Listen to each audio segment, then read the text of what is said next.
शिवदत्त मंदिर कलशारोहण वर्धापन दिन पंचायत उपहार या निमित्ताने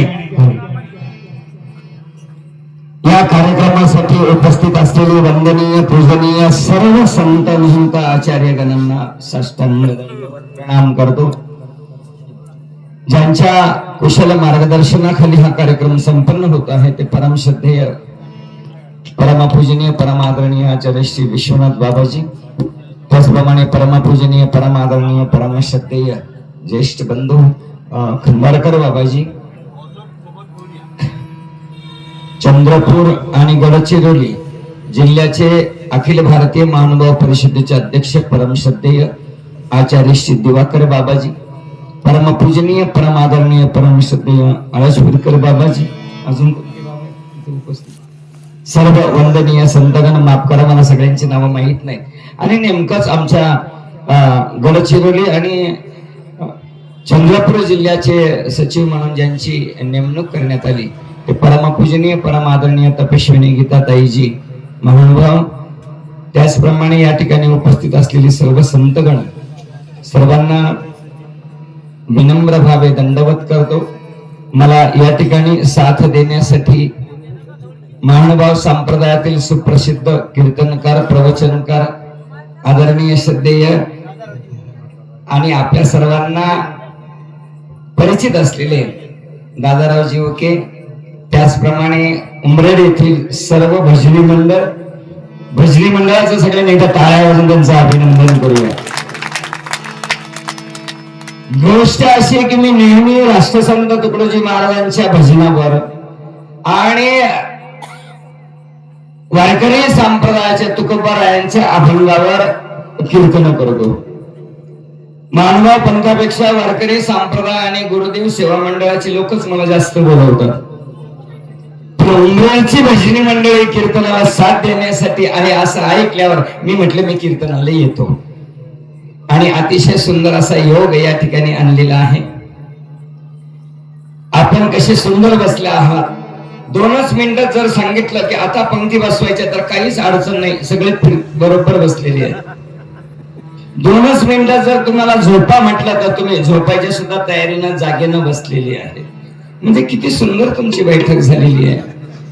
कीर्तनाला असे सगळे गोळा मिळाले समोर बसतात, पण मधला रस्ता तुम्ही मोकळा ठेवला, याचा अर्थ तुम्ही सगळ्या तयारीत आहात। आणि अशा तयारीतल्या सर्व भाविकांना आणि संत महात्म्यांना आणि वासनिकांना दंडवत करतो।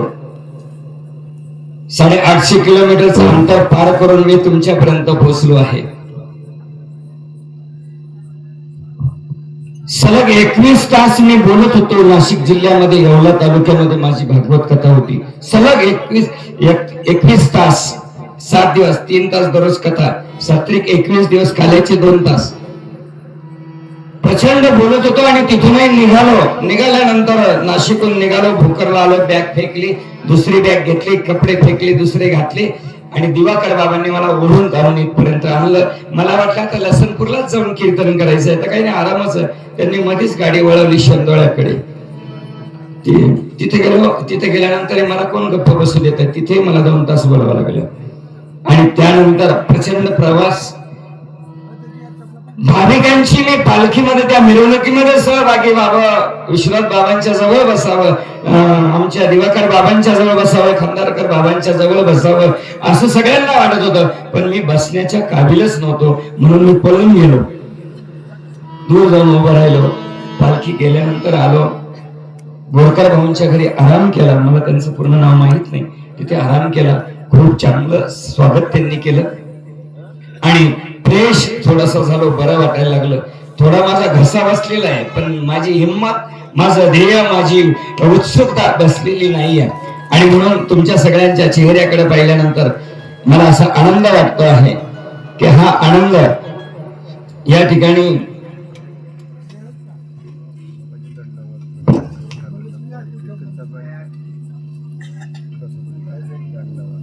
या ठिकाणी मला बोलण्यासाठी उद्युत करत आहे. फक्त मी तुम्हाला फक्त एकच त्रास देणार आहे.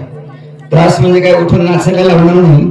फक्त मोकळ्या मनाने हात मोकळे करायचे आणि मुखानं नाम घ्यायचं, भगवंताचं नामस्मरण करायचं, चिंतन करायचं आणि चिंतन करत करत आपण प्रभूच्या लीळा आठवत आठवत या ठिकाणी 1 तास 1.5 तास मी आपलं चिंतन समोर मांडणार आहे. कीर्तन खूप मोठा अवघड विषय आहे आणि म्हणून मी माझं या भजनावरचं चिंतन तुमच्या समोर ठेवणार आहे. गोड असं चिंतन आहे. महानुभाव पंथातील कैवल्यवासी दामोदर दादाजी शेवलीकर यांचे हे गोड असे भजन आहे आणि या भजनातून संतांनी आम्हाला काय सांगितलेलं आहे हे राष्ट्रसंतांच्या विचाराला घेऊन, तुकोबांच्या विचाराला घेऊन, ज्ञानेश्वर माऊलींच्या विचाराला घेऊन मी आपल्या समोर माझं विचार प्रदर्शन करणार आहे. तुम्ही मला जेव्हा मी टाळे वाजवा म्हणेल तेव्हा टाळाटाळ न करता सुंदर असं भजन वाजवायचं आहे. आणि ज्या पेटीची आपण वाट पाहत होतो ती हार्मोनियम इथं आलेली आहे. दादांचं मनापासून अभिनंदन. रुकावट के लिए जरा खेद है थोड़ी सी.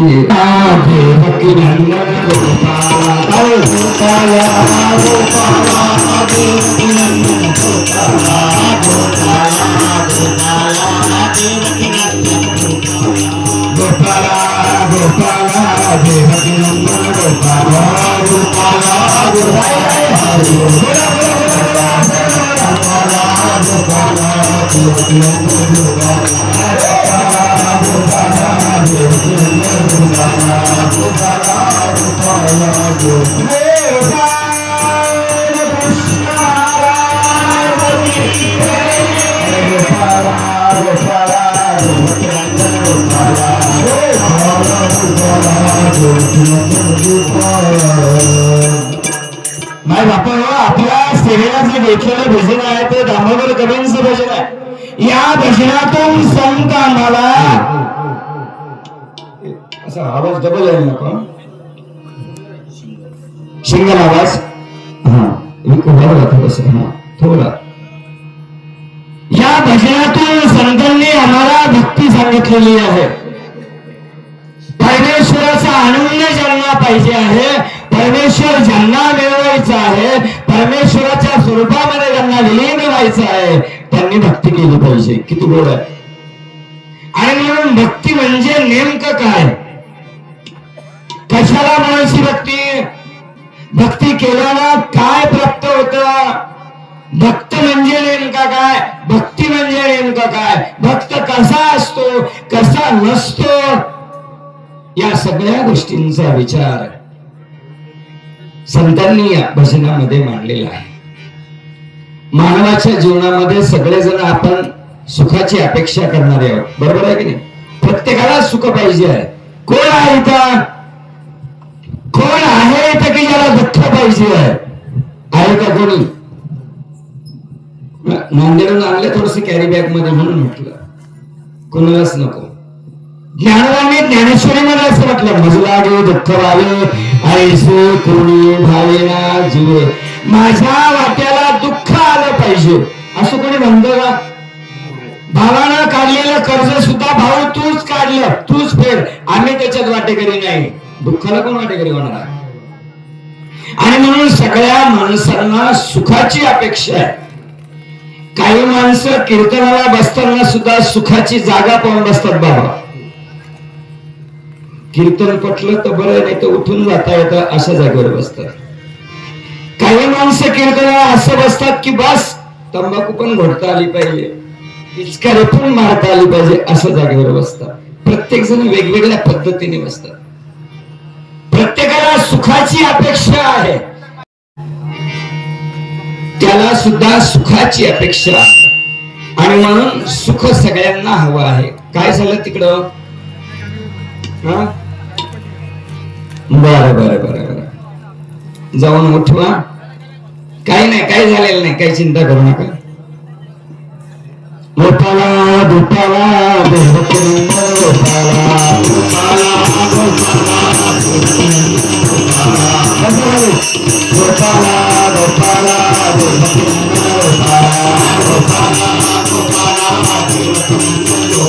अरे गोपाला गोपाला देवकीनंदन गोपाला. बसा खाली. हो. बसा खाली. कुठले कोण आहेत ते बसा खाली. उगा वातावरण निर्मिती होती वेगळी. आणि म्हणून सगळ्यांना सुखाची अपेक्षा. आजीबाई इकडे बघा आता. सगळ्यांना कशाची अपेक्षा आहे? बोलत चला. कशाची अपेक्षा आहे? सुखाची अपेक्षा आहे. दुःख कुणालाच नको आहे. आणि म्हणून जीवनामध्ये दुःख कुणाला नको आहे? सगळ्यांनाच नको आहे. प्रत्येकाला सुखाची अपेक्षा आहे. जन्माला आलेलं बाळ जेव्हा रडायला सुरुवात करतो ना तेव्हा सुद्धा त्याला सुखाची अपेक्षा आहे. मग सांगा, आपण सगळेजण सुखी आहोत का? नाही, आपण सगळे सुखी नाही. आपण सगळे दुःखामध्ये आहोत, काही सुखामध्ये आहोत, असे आहोत. आपण पूर्ण सुखी नाही आणि पूर्ण दुःखी नाहीत, असे आपण सगळे इथं बसलेलो आहोत, आहे की नाही? आपल्याला सुख सगळ्यांना हवं आहे, पण सुखही सगळ्यांना मिळत नाही. दुःखी तर सगळेच माणसं. कबीरांनी म्हटलं ना, जो दुखी सो दुखिया बाबा, दुखिया बाबा, सुखिया कोई नहीं,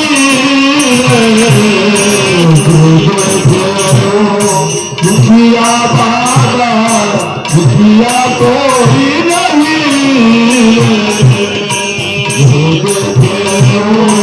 दुखिया बाबा. राजा दुखिया, प्रजा दुखिया, राजा दुखिया, प्रजा दुखिया, दुखिया बना बना दे, जो देखे दुखिया बाबा, दुखिया कोई नहीं, दुखिया बाबा, दुखिया कोई जो पाहिला तो माणूस दुःखी आहे. सुखी कोण आहे? फार वर्षापूर्वी आपण एकमेकाला विचारतो कसे आहात, लोक म्हणायचे छान आहात, बरं आहात. अलीकडच्या 50 वर्षाच्या काळामध्ये बदलत चाललं, सगळं बदलत चाललं आपलं. आता जर माणसांना विचारलं ना कसं आहे, बरं आहे का, 2 वर्षापूर्वी लोकांना, 3 वर्षापूर्वी लोकांना विचारलं तर लोक म्हणायचे बरं आहे, बरं आहे. 4-5 वर्षामध्ये कोरोना पिरियड पासून लोकांना जर विचारलं ना कस काय, बरं आहे का, कशाचं बरं, कशाचं बरं, काहीच बरं नाही. आणि आता तर माणसाची अवस्था अशी झाली बाबा, त्यांना जर विचारलं ना बरं आहे का, तेव्हा ते म्हणतात तुमचंही बरं नाही, आमचंही बरं नाही.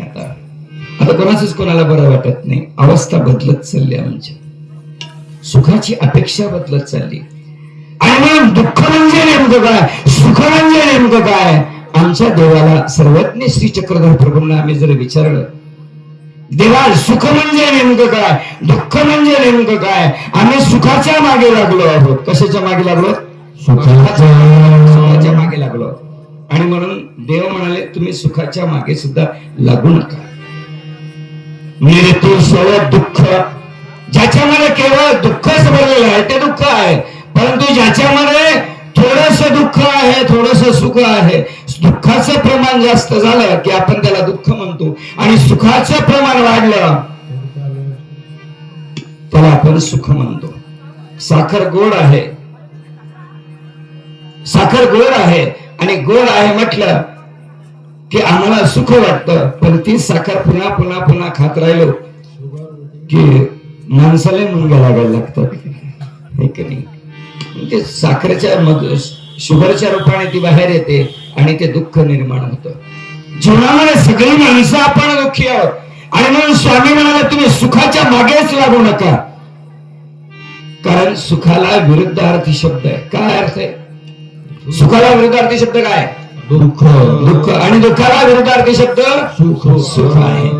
मला सांगा, दुःखाला विरुद्धार्थी शब्द सुख आहे आणि सुखाला विरुद्धार्थी शब्द दुःख. आनंदाला विरुद्धार्थी शब्द सांगा, आहे का? आनंदाला विरुद्ध अर्थी शब्दच नाही.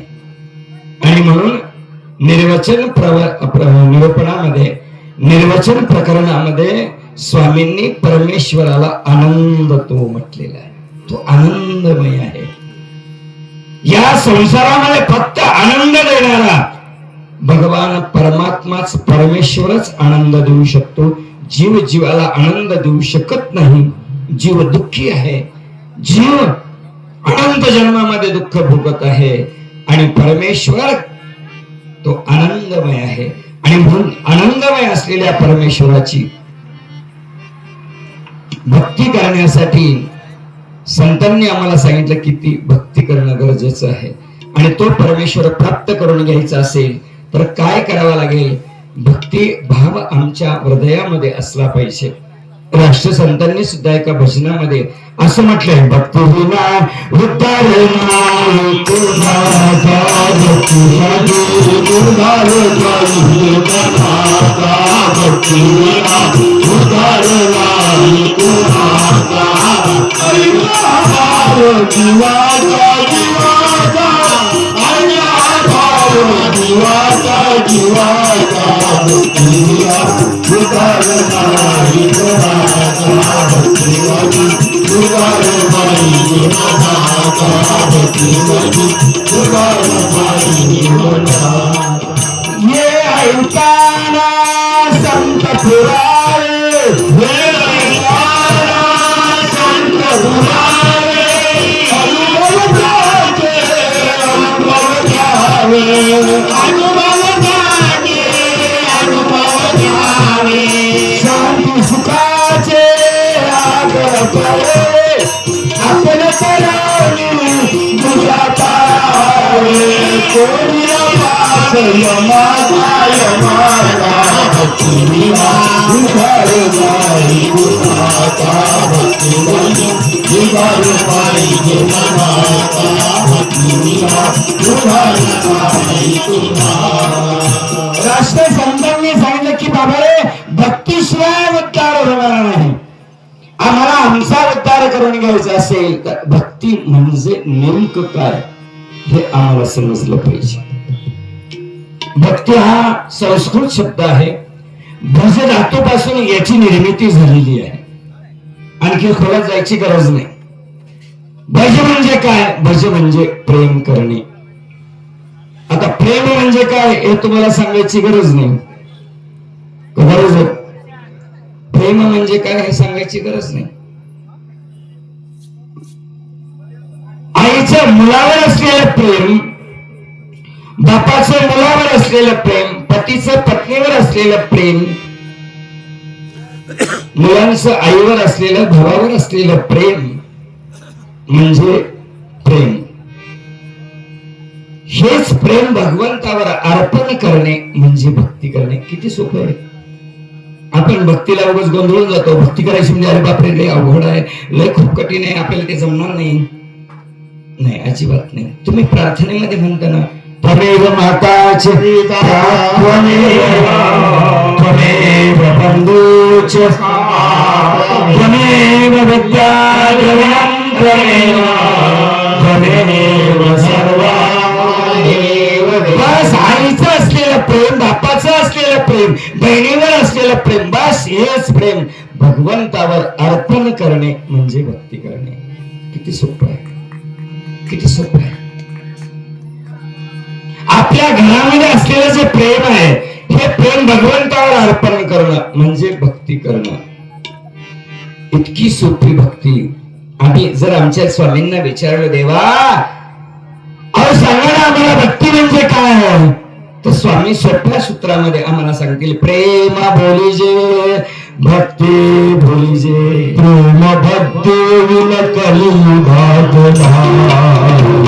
साधकाई, प्रेम भक्ती विन कलियुगात साधकाई, प्रेम भक्ती विन कलियुगात साधकाई. प्रेम भक्तीशिवाय साध्य काहीच होत नाही. आणि म्हणून आमच्या संत म्हणलं, प्रेम सुख दे, प्रेम सुख दे,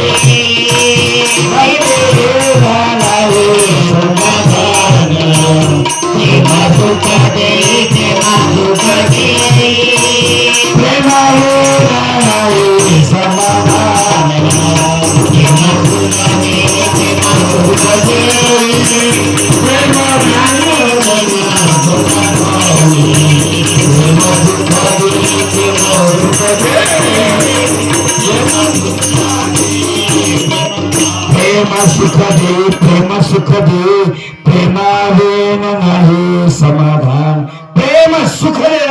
बसावं. कसं प्रेम? एक विनोद सांगतो. आमच्या गावातल्या बंधूचं लग्न झालं आणि लग्न झाल्यानंतर ती लहानपणापासून मी तिला बघत होतो. ती आली मार्गामध्ये आश्रमामध्ये आली, दंडवत बाबा दंडवत बाबा दंडवत बाबा. ऐकून तिला बघितलं होतं म्हणून मी सहज विचारलं, बाई बरं चाललंय ना? तुझ्या घरातली सगळी माणसं बरी आहेत ना? ती म्हटली, बाबा काय सांगू, त्यांचं प्रेम, खूपच प्रेम करतात म्हणे माझ्या. कळलं तुम्हाला? कोण बाया कळालं का? आमच्या संत मंडळींना नाही कळणार, पण तुम्हाला कळेल. इतकं प्रेम आहे म्हणे माझ्यावर त्यांचं की एक चॉकलेट जरी असलं ना ते आम्ही चिमणीच्या दाताने खातो म्हणे. चिमणीचा दात माहिती आहे तुम्हाला? या पोरींना माहित नसेल, जुन्या म्हाताऱ्या बायांना माहिती असेल. चिमणीचा दात म्हणजे एक चॉकलेट जर असलं तर असा कपडा घ्यायचा, तो असा त्याच्यामध्ये घालायचा, तोंडाने तोडायचा, अर्धा त्यांना द्यायचा आणि अर्धा आपण खायचा. त्याला म्हणजे चिमणीचा दात. इतकं प्रेम आहे म्हटलं. माझं वर्णन करतात ना म्हणे, तुकोबांचा अभंग फिक्का पडतो.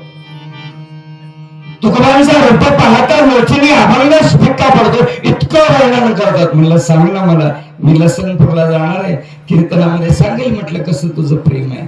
काय सांगू म्हणे, माझ्यावर एवढं प्रेम आहे ना म्हणे बाबा, नुसतं मिसकॉलवर मिसकॉल करत राहतात म्हणले मला.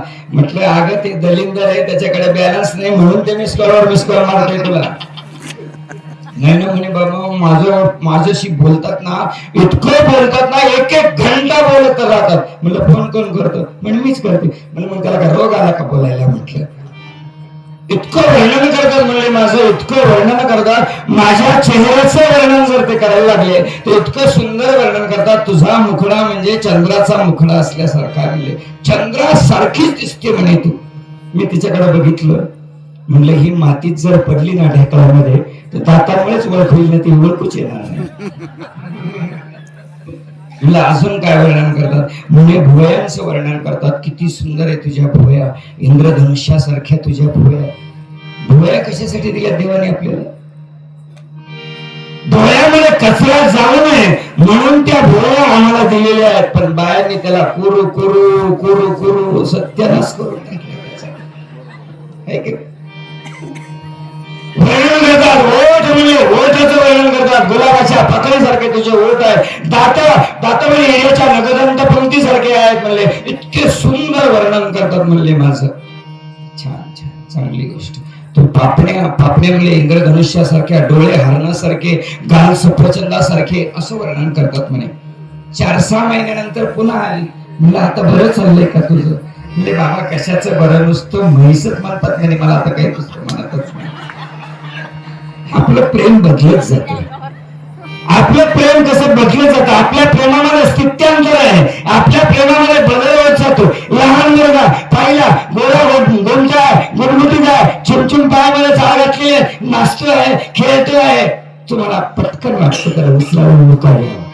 बघतो ना, लहान बाळ असलं तर मुका घ्यावा वाटतो. हेच बाळ 70 वर्षाचं झालं, तुम्ही त्याचा मुका घेता नाही घ्या वाटत आपल्याला. बाळ तेच आहे ना, बदलत जातं. आमचं सुख, आमचं प्रेम बदलत जातं. आणि म्हणून तुम्ही अशा प्रेमाच्या मागे लागू नका. तो आनंद देणारा जो भगवान परमात्मा आहे, जो आनंद देणारा आहे, तो वाटणारा आहे. आणि असा वाटणारा देव तुमच्या गावामध्ये जर आला, परमेश्वर भिक्षा मागण्यासाठी, माणूस द्या माझा माणूस द्या, भीक मागता प्रभू दिसला. देव भिक्षा मागायला जर आला आणि माणसं मागायला लागला, माणसांची कमी आहे का? आम्ही असं ऐकलं की एका सेकंदाला 60 पोरे माणसं, एका अमरावती जिल्ह्यामध्ये 60 मुलं, चंद्रपूर जिल्ह्यामध्ये 60 मुलं, गडचिरोली जिल्ह्यामध्ये, यवतमाळ जिल्ह्यामध्ये 80 मुलं जन्माला येतात. तेवढी लोकसंख्या एका सेकंदाला, किती संख्या आहे? आणि अशा या भारताच्या मध्ये जर भगवान परमात्मा भिक्षा मागायला आला, माणूस द्या माणूस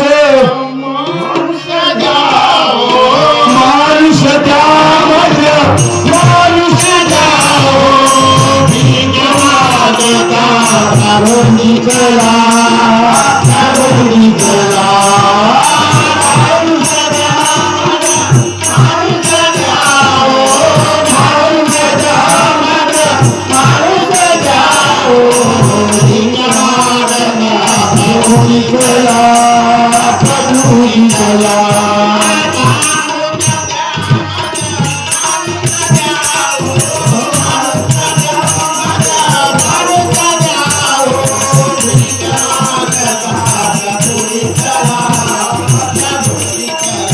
माणसाची भिक्षा मागण्यासाठी आलेला देव लोक दर्शनासाठी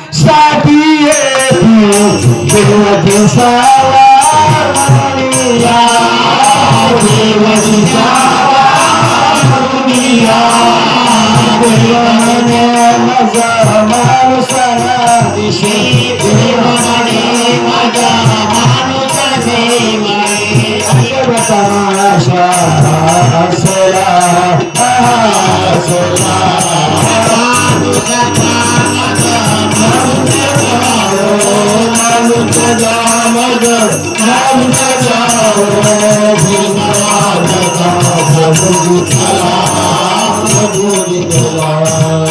अशी माणसं जर देवाला दिसली तर देव म्हणतात माणसांची काय कमी आहे का?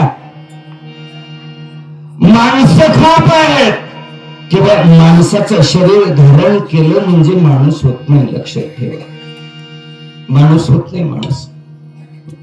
माणसाचे कपडे घातले म्हणजे माणूस म्हणायचं का त्याला? आज मानवता, अरे माणसं किती आहेत हो आज.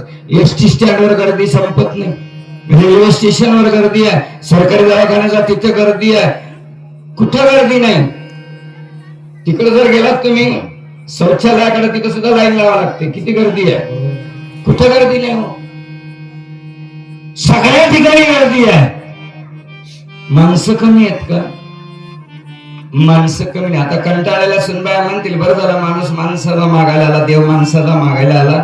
देव म्हणेल माणूस द्या, माझा माणूस द्या. कंटाळलेल्या सुनबाया म्हणतील माझ्या आत्या बाईला घेऊन जा. नुसती भुकतच राहते कुत्रीसारखी. देव म्हणतील असे माझ्याकडे 56 कोटी यादव होते, माणसं नव्हते. आणि माणूस कसा हवा पाहिजे देवाला? मी विचारलं देवाला, देवा तुम्ही माणसाची भिक्षा मागायला निघाले. भगवान श्री चक्रवर्ती माणसाचा शोध करत निघाले होते गोदावरीच्या काठाने. माणूस कसला हवा तुम्हाला सांगा, मी तर शोध करे सांगा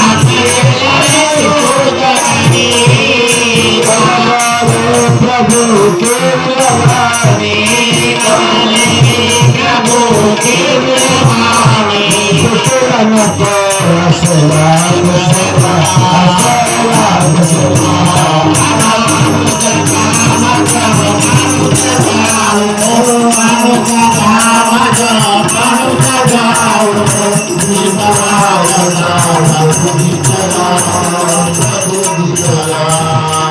आणि म्हणून जो माणूस किलाच भेटला नाही. तुम्ही मंदिरात आता गेले होते, आता पुन्हा जाणार, सकाळी पण जाणार. माणसं मंदिरात जातात, जाण्याबद्दल आमचं दुमत कसं गेलं पाहिजे हो आजी, कसं गेलं पाहिजे?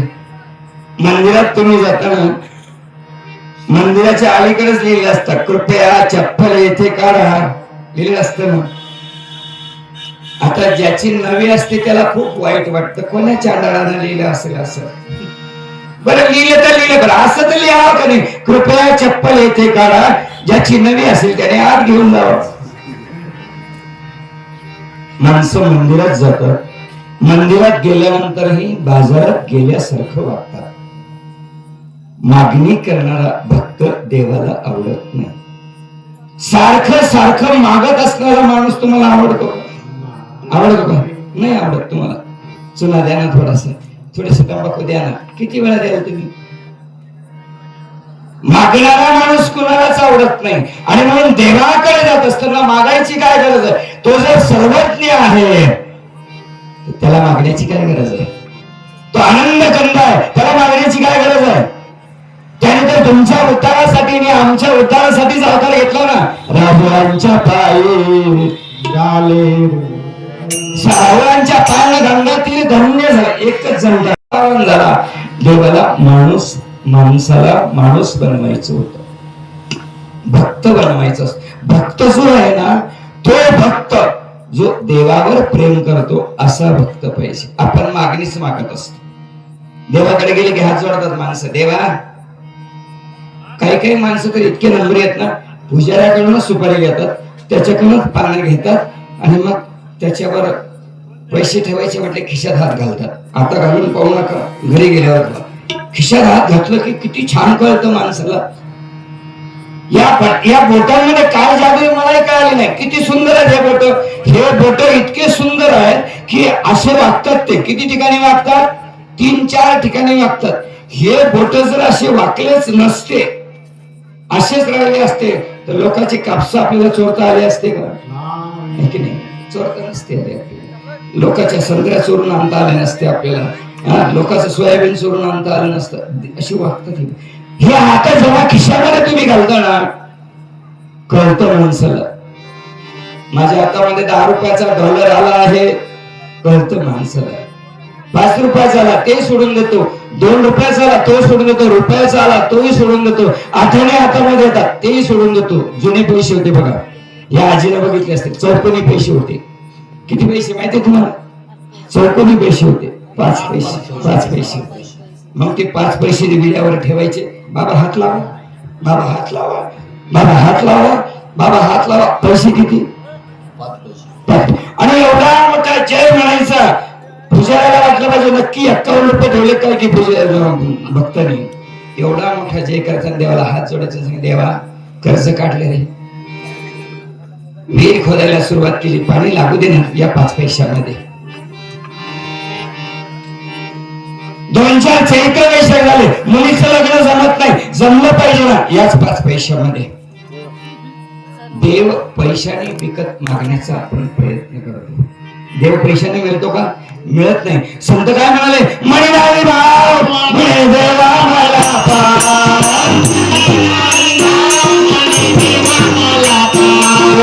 आशाने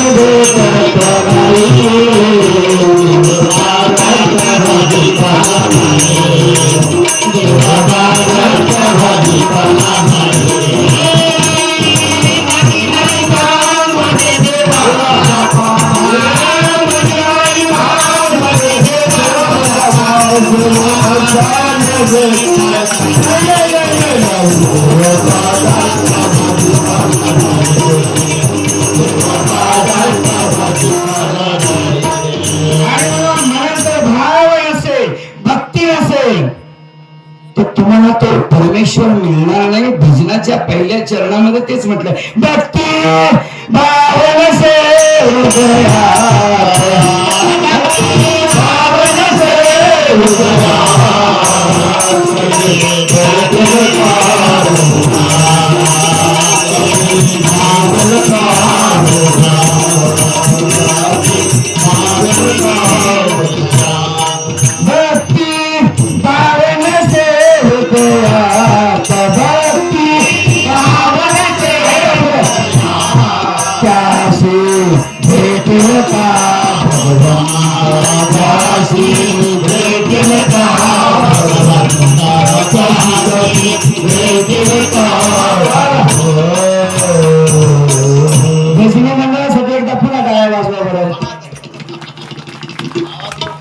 काहीतरी म्हणून पाळणं यायचं, काय घाबरायचं नाही. बाबा कपटे बाबा आपलेच आहेत ना.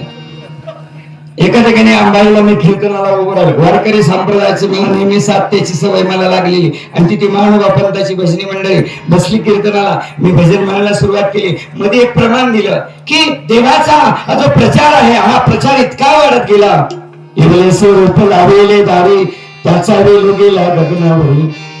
असं सुंदर असा अभंग घेतलेला होता. आणि त्या अभंगाचं वर्णन करत असताना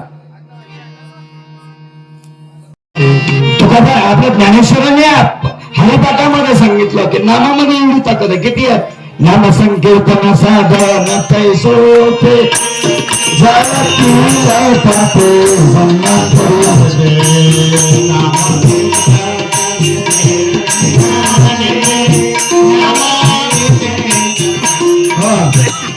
काही नाही म्हणता आलं तरी करून पाडणे, काय काळजी नाही.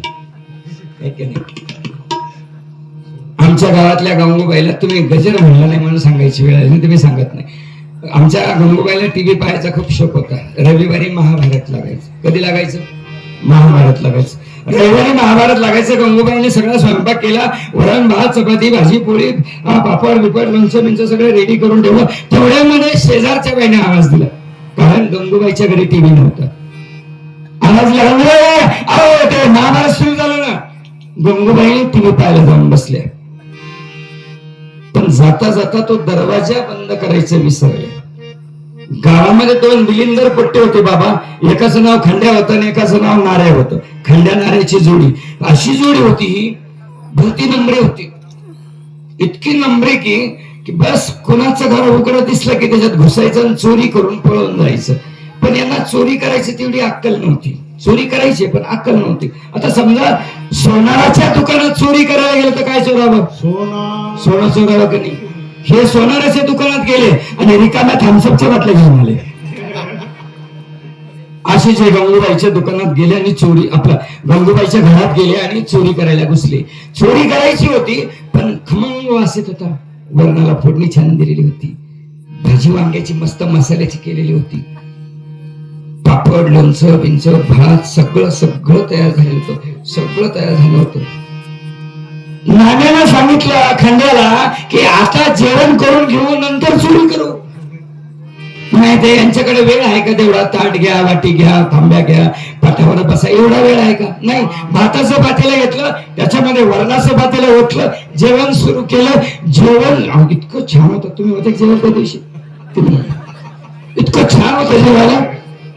जेवण संपत नाही तेवढ्यामध्ये महाभारत संपलं. तिकडून ती गंगूबाई आपल्या मैत्रिणी आशाबाई, उषाबाई, गोदड्याबाई सगळ्या बाया, बाई तो कर्ण असा होता, तो अर्जुन असा होता, तो अभिमन्यू असा होता, ती द्रौपदी अशी होती, असं सांगत सांगत दारात आली. खंड्या नाऱ्याने ओळखलं की गंगूबाई घरात आली आणि तिने जर आपल्याला बघितलं मार दिल्याशिवाय, रट्टे दिल्याशिवाय सोडणार नाही. आपण काय करू म्हणले? नाऱ्या हुशार होता. नाऱ्याने सांगितलं, तिच्या घरामध्ये धान्य ठेवायसाठी कणगी होती. पूर्वी कणग्या असायच्या बघा, मोठ्या मोठ्या कोट्या, त्याला कणगी म्हणतात आमच्या नांदेड जिल्ह्यात. त्या कणगीमध्ये धान्य भरलेलं होतं, वरून पोते ठेवलेले होते. नाऱ्याने सांगितलं, बघ भरायचं नाही. गंगूबाई घरात येऊ राहिली, आपण काय करायचं? मी वर बसतो आणि तू खायला लपून बैस. गंगूबाई कामामध्ये गुंतली की पटकन मुंद्रासारखी उडी मारायची आणि पळून जायचं. तोपर्यंत बोलायचं नाही. नाऱ्यावर बसला, कन्या मागे लपून बसला. महाभारत संपल्यानंतर गंगूबाईचा नवरा दुसऱ्या घरी बसलेला होता, तोही आला. तो म्हणला, पटकन जेवायला दे, मला ड्युटीवर जायचंय, तू जेवण स्वयंपाक करून घे. हो म्हणे, मी स्वयंपाक करून गेले होते. याने तांब्या घेतला, पात्यावर बसला. आता जेवण करायला बसता तिनं रॅक मधून ताट काढलं, वाटी ठेवली. भाताचं पातेलं पाहायला गेली. भाताच्या पातेल्याने आधीच दंडवत म्हणलं होतं, संपला होता भात. वरणाचं पातेलं पाहिलं, वरणही संपलं होतं. गंगूबाई म्हणले, अहो तुम्ही जेवण केलं पुन्हा जेवायला मागता काय? आता या नवऱ्याचा राग इतका 7व्या मजल्यावर गेला. तो म्हणला, मूर्ख कुठली, स्वयंपाक केला नसेल, बंगल्यात टीव्ही पाहायला गेली असेल आणि तुला अक्कलच नाही. नवरा बायकोचं भांडण खूप छान होतं. आमच्या नांदेड जिल्ह्यामध्ये बाया खूप छान मांडतात. तुम्हाला मांडतात की नाही काही माहित नाही, कारण मी उशीर आलो, मला माहित नाही. इतकं छान मांडतात, सांगू का? इतकं छान मांडतात. ऐकायचं फक्त, वापर करायचं नाही घरी, फक्त ऐकायचं. गंगूबाईचा नवरा रागात मला, मूर्ख. गंगूबाई काय म्हणते माहिती? आणि तुम्ही, मला वाटते मी हिला मूर्ख म्हटलं तर ही मला महामूर्ख म्हणते की काय? हा रागामध्ये, कुत्री. आणि तुम्ही, म्हणजे मला कुत्री म्हणतात, तुम्ही माझ्यासोबत लग्न केलं, तुम्ही कोण असले पाहिजे सांगा ना? कुत्र. हा रागा म्हणतो कुत्री, आणि तुम्ही कुत्र. असं भांडण वाढत जातं. नवऱ्याला खरं वाटत नाही, हिने स्वयंपाक केला नाही. आता हे खंड्या नाऱ्याचे वर बसले होते ना, ते कॉमेंट्री पाहिल्यासारखं बघू राहिले, क्रिकेट पाहिल्यासारखं. आता नवऱ्याला एवढं सगळं सांगून सुद्धा स्वयंपाक केलेला खरं वाटत नाही. तेव्हा बायांना शपथ घ्यायची सवय असते, तुमची शपथ स्वयंपाक केला. मग खाल्ला कुणी? मग नवऱ्यानं मारायला सुरुवात केल्यानंतर नवऱ्याची शपथ घेऊन सुद्धा नवरा ऐकत नाही. तेव्हा ती म्हणाली, मी स्वयंपाक केला होता की नाही वरच्या नारायणालाच माहिती. वरच्या नारायणाला म्हटल्यावर नारायला वाटलं माझं नाव घेते तो खाली उतरला म्हणजे मी एकटा नव्हतो खंड्या पण माझ्या संग होता. आपण असंच खोटं बोलतो देवासोबत, परमेश्वरासोबत खोटं बोलताना असंच आम्ही बोलत असतो. आणि म्हणून भक्त जो आहे ना तो भक्त यापेक्षा वेगळा. या भजनामध्ये सांगितलं देवाचे कधी नामही नाही, देवाचे कधी शुद्ध चरणामुळे चलाई, शुद्ध चरणामुळे चलाई, बोले पैसा चालत नाही, बोले पैसा चालत नाही, भगत किती असो बलवंता त्यासे,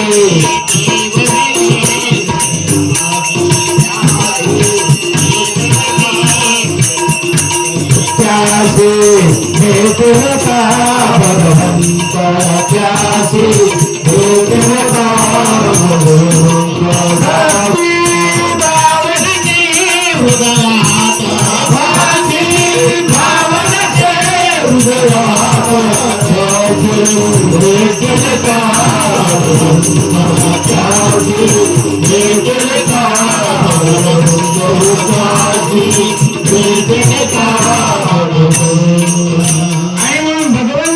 जो खरा बोलतो त्याला भक्त म्हणायचं. आपण मंदिरात जातो, मी नेहमी माझ्या कथेमध्ये सांगत असतो, जे हात मंदिरात जोडल्या जातात ना, लक्षात तुमचं बाया हो, जे हात मंदिरात जोडल्या जातात ते मंदिराच्या बाहेर येऊन काय करतात याला जास्त महत्व आहे. आणि तुम्ही परमेश्वराचे वासनिक आहात, तुमच्यामध्ये प्रेम असलं पाहिजे. तुमच्यामध्ये प्रेम नाहीये. आज आपण बसताना सुद्धा दुसरा पंक्तीला बसताना बघतो आम्ही सर तिला आमचा माणूस बसणार आहे, प्रेम आमच्यातलं संपलेलं आहे. स्वामींनी सुंदर उदाहरण दिलं, अरे बाबा रे तुम्हा पशी सोनीचा, पशु चांगले आहेत त्यांच्यामध्ये प्रेम आहे.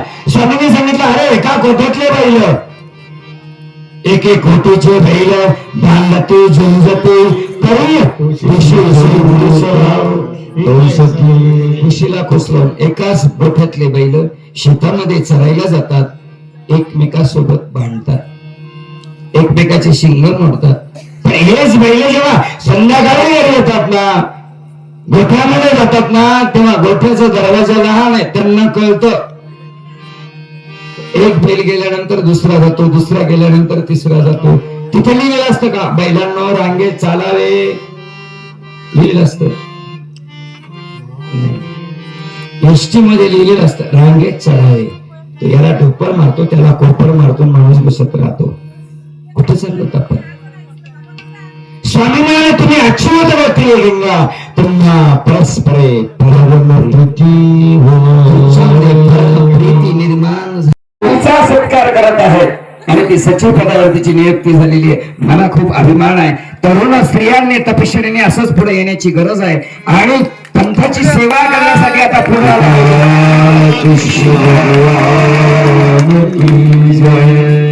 विश्वनाथ बाबांनी सुद्धा सत्कार करण्यासाठी 100ची नोट काढलेली दिसू राहिली. बाबा वा वा छान छान. सर्वज्ञ श्री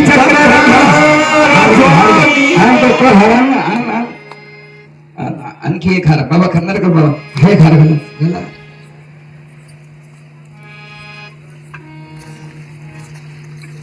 नांदेड जिल्हा महाभारत परिषदेच्या वतीनं आणि श्रीकृष्ण ज्ञान मंदिर ट्रस्टच्या वतीनं सुद्धा ताईचा सत्कार होतोय. टाळ्या वाजवा एकदा.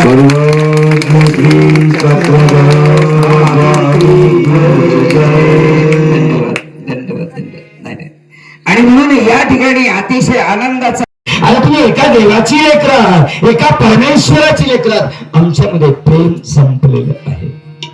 काल परवाचं उदाहरण, जागतिक युद्धामध्ये एका संस्थेवर बॉम्ब टाकला आणि हा बॉम्ब टाकल्यानंतर 160 मुली एकाच ठिकाणी जळून खाक झाल्या. सांगा आम्ही माणसं आहोत का? सांगायला माणसं आहोत का? आमची दृष्टी किती विषारी झालेली आहे. आणि माणसाने बॉम्ब तयार केला नाही. बॉम्ब कोणी तयार केला? डॉक्टर इंजिनियर लोकांनी तयार केला. शिकलेली माणसं प्रेम नाही.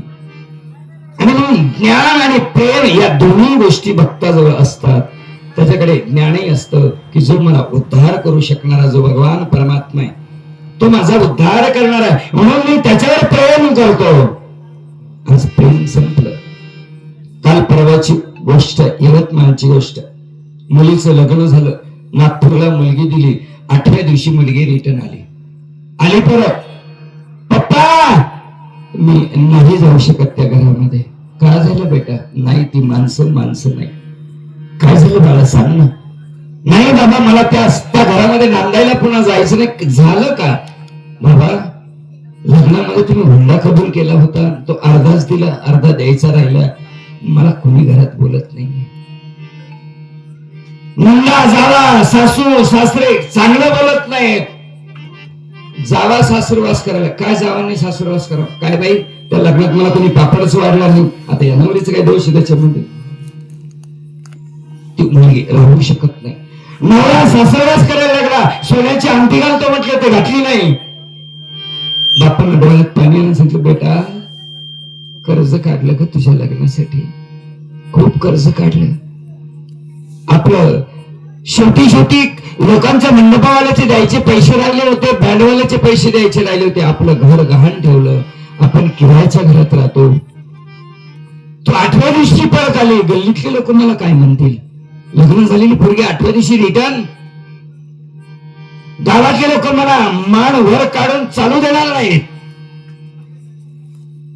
बाप घरी राहू देत नाही मुलीला, सासरी सासरा नांदू देत नाही. तेव्हा मला या बायांना विचारायचंय, काय केलं पाहिजे त्या मुलीने? काय केलं पाहिजे बाबा?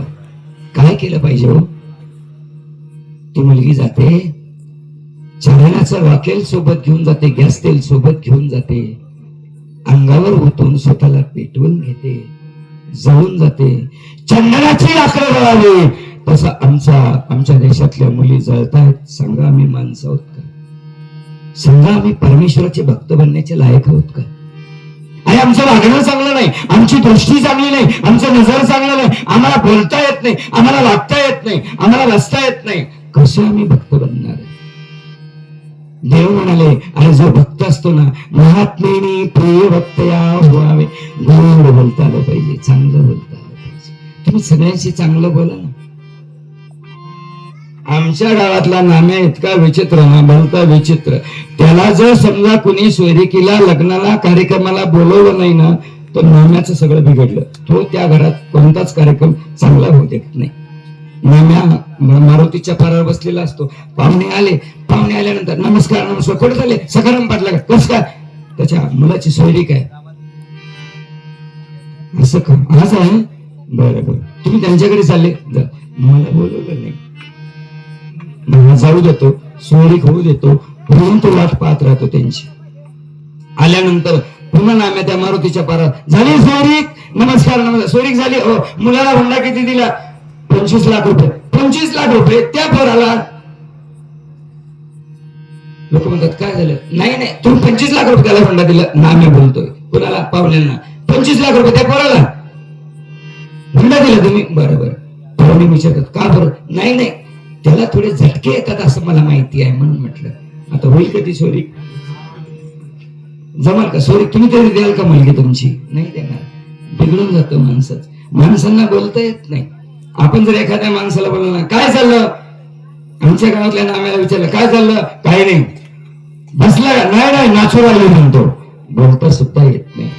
स्वामी सांगतात तुम्ही महात्मे, तुम्ही कसं गोड बोललं पाहिजे, भक्तांनी गोड बोललं पाहिजे. आणि भक्त जो असतो ना, तो स्वतःला सांगण्यासाठी शिल्लक नसतो. तो देवावर एवढं प्रेम करतो, किती प्रेम करतो. एक चरित्र सांगतो आणि समाप्तीकडे वळतो. सगळ्यांनी एकदा गजर करूया. गोपाला गोपाला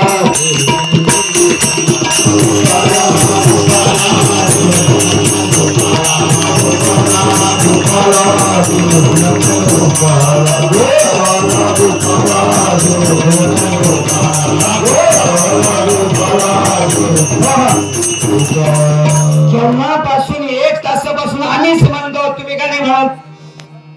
तुम्ही सगळ्यांनी म्हणायचंय, आम्ही पुढे म्हणून तुम्ही नंतर म्हणायचं. बघूया तुमचा आवाज जास्त की आमचा. गोपाला गोपाला देवकी नंदन गोपाला. मागच्या बायांना काय उपास आहे का? सगळ्यांनी म्हणा गोपाला गोपाला देवकी नंदन गोपाला. मागच्या बाय देवकी नंदन गोपाला. बाया जात्यावर ओळा म्हणत असतात. तुम्ही म्हणून दाखवलं की नाही का? काही वेळ भेटला नाही. जात्यावर ओळा म्हणत असतात. आता जात बायांना माहितीच नाही. आताच्या बायांना जात कोणाकोणाला माहिती आहे बरं? आता मावशीला माहिती आहे. तुम्हाला माहिती आहे जात? मी एका कल्याणला गेलो होतो कार्यक्रमाला आणि कार्यक्रमाला गेल्यानंतर जात्यावरचा 2-3 ओव्या म्हणून दाखवल्यानंतर एक कॉलेजमधली मुलगी आली मुंबईमध्ये. महाराज तुम्ही ते जाता म्हणत होते, जात म्हणजे काय? हो आता काय सांगावं तिला म्हणलं जात त्याला म्हणतात जे कुठं जात नाही त्याचं नाव जात. कुठं जात नाही ते जात जिथं आहे तिथंच आहे पण त्याचं नाव जात आहे की नाही. आणि जी भगवण्यातच फिरत राहते तिचं नाव पळी आहे की नाही. आणि जी या हातातून त्या हातात त्या हातातून त्या हातात जात असते तिचं नाव बशी आहे की नाही. ती बाई मराठीची बाई ओवी म्हणत होती आणि तिला सोबतीला एक मुसलमानाची बाई होती. दोघींनी जात घेतलं. मुसलमानाच्या बाईने एक पायलाम केला, मराठ्याच्या बाईने दुसरा पायलाम केला. दोघींच्या मध्ये जात आणि जात्यावर त्या ओव्या म्हणायला लागल्या. इतक्या गोड ओव्या होत्या. जात्यावर ओव्या म्हणायला लागल्या. मराठ्याच्या बाईने ओवी म्हटली भाऊ माझा हुशार मुंबईत डॉक्टर, भाऊ माझा हुशार मुंबईत डॉक्टर, त्याच्या शेतात चालत बाई ट्रॅक्टर असं उभी म्हटली. भाऊ माझा हुशार मुंबईत डॉक्टर, त्याच्या शेतात चालत बाई ट्रॅक्टर. आता एवढं मोठं लांब लचक त्या मुसलमानाच्या बाईला म्हणता येणार का? तिला आठवणच राहत नव्हते. जात समजलं भाऊ माझा हुशार एवढं समजलं पण पुढचा लक्षातच राहत नव्हतं. पण बाया लय हुशार असतात. एखादी गाणं म्हणायला लागली आणि तिला जरी येत नसलं तरी ते ल करून बरोबर म्हणतात बाया. फक्त सूर लावतात, त्या सूर लावत असतात. आता मराठ्याच्या बाईने म्हटलं भाऊ माझा हुशार मुंबईत डॉक्टर, त्याच्या शेतात चालतो बाई ट्रॅक्टर. आता मुसलमानाच्या बाईला तेवढं म्हणता येत नव्हतं पण ती म्हणली हम कुछ कम है क्या? बोले तुम्हारे से भी आगे है ना. जिधर जिधर तेरा भाई उधर उधर मेरा भी भाई. तिने म्हटलं म्हणजे आपण असंच म्हणत असतो. आमच्या घरामध्ये प्रेम असणं गरजेचं आहे. आम्ही बरोबर प्रेम करत असतो. हे बरोबर प्रेम करू नका. भक्तांनी प्रेम कसं करावं? गोपाला म्हणा गोपाला गोपाला गोपाला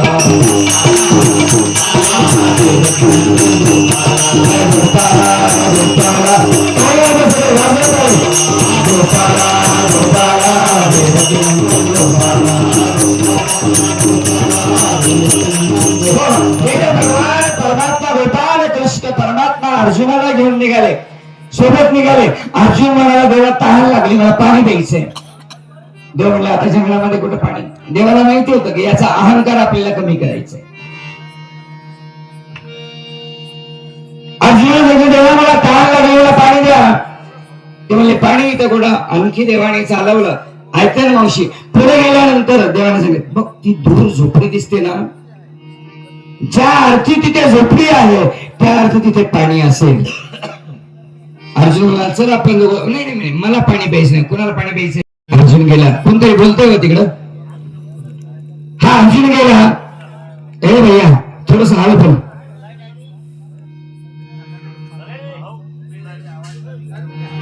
अर्जुनाला सांगितलं की तुला तहान लागली ना. लक्ष नाही तुमचं, लक्ष नाही इकडे सगळ्यांचं.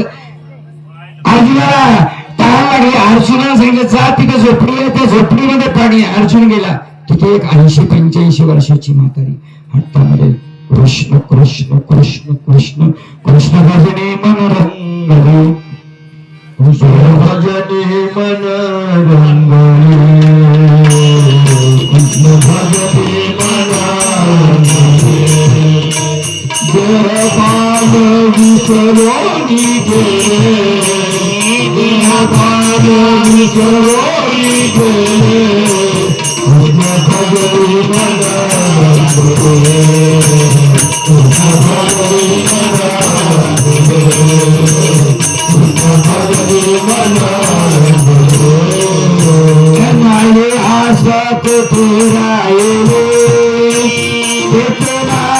कृष्ण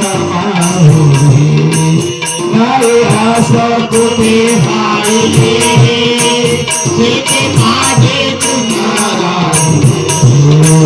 संतांच्या सभेला बघे माझे मन कृष्ण भजने मन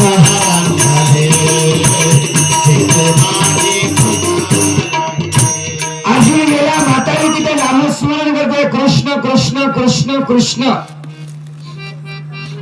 आजी पाणी मिळेल का आजीनं डोळे उघडले सांगितलं बाळा ये ना झोपडीमध्ये ये मध्ये ये आईच्या झोपडीला दरवाजा नाही आपल्या घराला दरवाजा असतो पूर्वी घरावर वेलकम लिहिलेलं असायचं पूर्वी घरावर शुभ लाभ लिहिलेलं असायचं आता काय लिहिलेलं असतं कुत्र्यापासून सावधान घरात कोण राहतात लिहिलेलं काय असतं कुत्र्यापासून म्हातारीने डोळे उघडले म्हटले बाळा ये ना पाणी आहे ना माठ दिला पाणी प्यायला सुरुवात केली अर्जुनाने झोपडीमध्ये सेंटर एक लाकूड होतं त्याला काय म्हणतात तुमच्याकडे आड ते आड होतं त्या आड्याला 3 तलवारी लावलेल्या होत्या अर्जुनानं पाणी पिता पिता विचार केला की म्हातारीला किती मुलं असतील कारण 3 तलवारी आहेत ना पाणी खाली ठेवता ठेवता ते मडकं बिनग खाली ठेवता ठेवता अर्जुनाने विचारलं आजी तुम्हाला 3 मुलं आहेत का म्हणले का बरं नाही 3 तलवारी दिसतात म्हणजे तुम्हाला 3 मुलं असतील तुम्ही लय तुमचं डोकं सुपर चालते बघा तुम्ही कोणाच्या सोयरिकीला गेले ना लगेच अंदाज करतात 4 रूम आहेत का म्हातारीची 1 खोली दोन्ही पोरांच्या 2 खोल्या वाटून टाकतात तुम्ही वाटण्या करून टाकतात अर्जुनाने विचार